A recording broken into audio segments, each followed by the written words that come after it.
Greetings and welcome to the Dr. J Vlog Series, or welcome back. It is Friday, July 11th, 2025, and on Fridays we talk about human behavior and justifications. And since it's Friday, that means we've reached the end of the work week. Once again, pun intended. We've been looking at the issue of work all week from different vantage points for each of the daily vlogs. And with today's vlog, I thought I'd pose the basic question about work that's most directly relevant to the Friday focus on human behavior and justifications. And that is simply, why do we work? Why do you work? And the obvious answer in the contemporary world is to make money, to make ends meet, and so on. We need money to survive in the modern economy. We're exchanging money all the time, or credit or some version thereof, or Bitcoin, for both the necessities and the luxuries that we consume. We produce, as you know, very little of what we actually consume ourselves. Sure, some people are farmers and maybe have small gardens and so on, but we're still reliant upon others for most of the foodstuffs that we consume. And then in terms of what we wear, the beds that we're sleeping in, the vehicles that we drive, or even if we take mass transit, public transit, the tech stuff with which we're communicating all the time. And basically, almost all the stuff that we consume every day consists of products. That is, stuff that's produced and manufactured by others, typically unknown others, unseen and unknown, through complex processes. And then, of course, all of that stuff has to get shipped around the world through supply chains, etc. And we have these complex international systems of production and exchange, for which we're all the beneficiaries to varying degrees. So that's a key issue too. All right. So and then of course we also have to pay for the energy that we consume as well to drive our vehicles, or to power our computers, to regulate the temperatures and the environment of our households, and much more. So it's actually quite remarkable, if you think about it, the world that we live in. It's a world that's so vastly different and almost unimaginable. People perhaps living even maybe only 200 years ago, they would probably be amazed at the nature of our lifestyles, the modern technologies that we enjoy, our daily meals. They'd be shocked at what we're able to consume compared to what they were able to consume a couple hundred years ago. And we're able to enjoy such relative luxury, at least in an historical sense. If we look at the broader sweep of human history, we're able to enjoy what we have because of, and despite, and because of the global capitalist system of exchange, because of the technologies available at our disposal, and much more. So like it or not, and whether you're driven by money or not, let's understand that the use of money has made all of this possible in terms of our current standards of living, at least across advanced industrial societies, more complex societies. And so this brings us back once again to the basic question. Why do we work? Well, we work because we have to make money. And that allows us then to survive to varying degrees of comfort, shall we say. Most of us, of course, are not independently wealthy. We're not the scions of Bill and Melinda Gates or Elon Musk, although if you're under the age of 30, there's certainly a statistically much greater chance that you might be an offspring of Elon Musk, at least compared to somebody like me.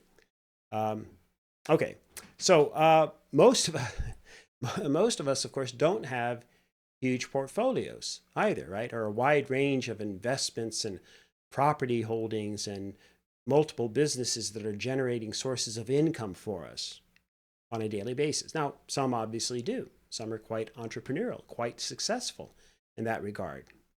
And in fact, by the way, if my holdings could increase, like I have a portfolio too. I'm in my 60s. I got to have some money somewhere, right? But man, if my portfolio increased the way it did last month, if it did that every month, I could retire tomorrow without a care in the world. But of course, I wouldn't retire, but that's for very different reasons. Okay, that said, so what about work and income? So we all know roughly what we make on an annual basis or an hourly basis. We know what our wages are. We should know. And we know kind of what we stand to make, what we're expected to make over time in the line of work that we're doing. By the way, I wish I'd just pursued the basketball thing and become a professional basketball player. Of course, even then, if I'd been a professional basketball player in the 80s, I still would have made far less than what you're able to make in that field today. But there's some industries that have really benefited from a variety of different types of economic exchanges and investments and marketing and so on. So the value of professional sports has gone up astronomically, whereas the value of being a university professor, as I am, has been pretty stagnant, pretty flat over the last several decades. But anyway, so the point is that even though I'm in my 60s, to this day, I actually still look at my bank account, not daily, but every month I have to make sure that I've got enough money to pay all the bills. I know, isn't that pathetic? No, I'm still not, independently wealthy and past the point of worrying about monthly expenses. I mean, I don't worry that much because I have a stable job and I have a relatively stable income. But it is still an issue, even at my age. Now, again, you don't have to feel sorry for me, obviously. I'm fine and we're fine. I'm just pointing out that there are a lot of people out there, and probably the majority, who have, like myself, maybe worked for 50 years. Yes, I'm that old, and I have been working since I was 12 or 13. Paper routes, and then at Bob's Big Boy, and so on. So the point is that even though we're in our 60s, many of us, we still have to work. Okay? And it's funny too, because my university just this year offered these early retirement packages, these buyouts to those of us who are nearing retirement, or at least in principle, right? So I'm 63, so the old retirement age is 65. And so yeah, those of us mainly in our 60s were offered these various packages.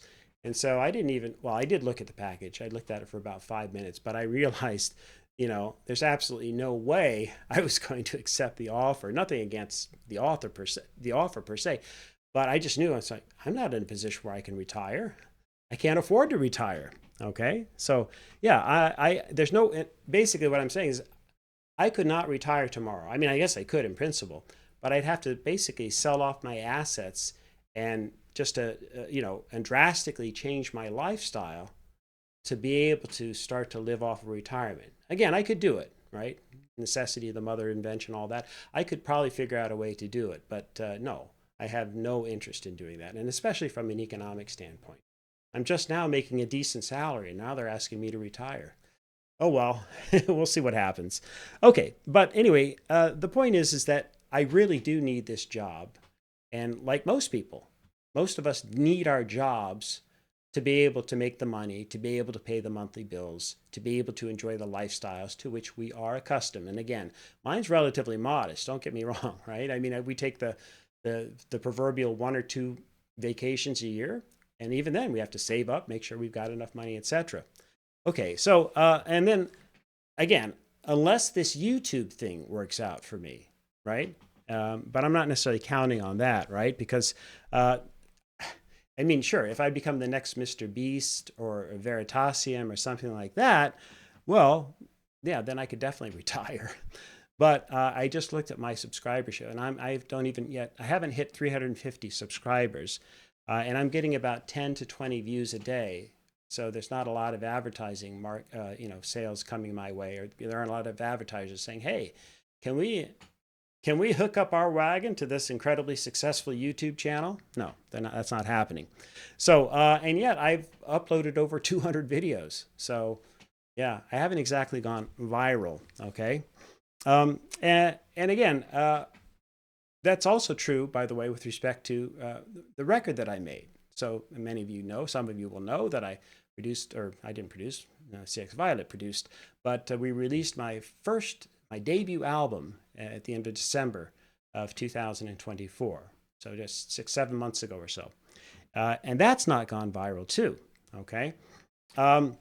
I've sold over 100 copies. Don't get me wrong. So that's a pretty good start. But that's still 39,900 short of being certified gold here in Canada, and that's about 499,900 short of landing a gold record in the United States. So I guess maybe I need to do some more advertising and I don't know, get the word out. Who knows? So yeah, I do need my job. And I'm guessing that's true for most of us. After all, almost all of us as adults, at least, have to manage our personal budgets. And many of us have to manage a household budget as well. And the evidence indicates that in the US and in Canada, adults, generally speaking, we derive about 75% of our monthly income from the work that we do, our salaries, our wages, our tips, our commissions, our bonuses in some cases, and other forms of payment. And of course, some people then have to work multiple jobs to make ends meet. Some have side gigs, or they get paid on the side, etc. And then the rest of our money generally comes from government benefits or transfers of various kinds, some investments, if we're lucky enough, or if we have a bit of a portfolio, and yes, from private family assistance. A lot of people have to rely upon different transfers within their families to help sustain themselves.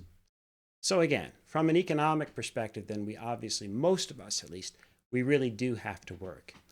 Even if we don't think that making money is our sole or even our main goal in terms of our work. So what about the non-economic aspects of work?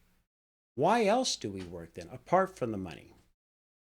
So for the sake of argument, let's assume that you're making really good money in your job and you've got a secure job, etc. So you've ticked off that box and you're just not worried about the monthly financials. In fact, let's assume that you're even set to retire if you wanted to, for whatever reasons. You don't actually have to work any longer, right? So maybe you just won the lottery, or you just married Jeff Bezos, or maybe Rupert Murdoch, that stud. By the way, quick sidebar, anybody familiar with her, Jerry Hall? She was Mick Jagger's partner for over 2 decades, and they have 4 children together. They did split up, though, in 1999. But what I find fascinating about Jerry Hall is that then 17 years later, she married Rupert Murdoch, and they were together for about 6 years before splitting up in 2022.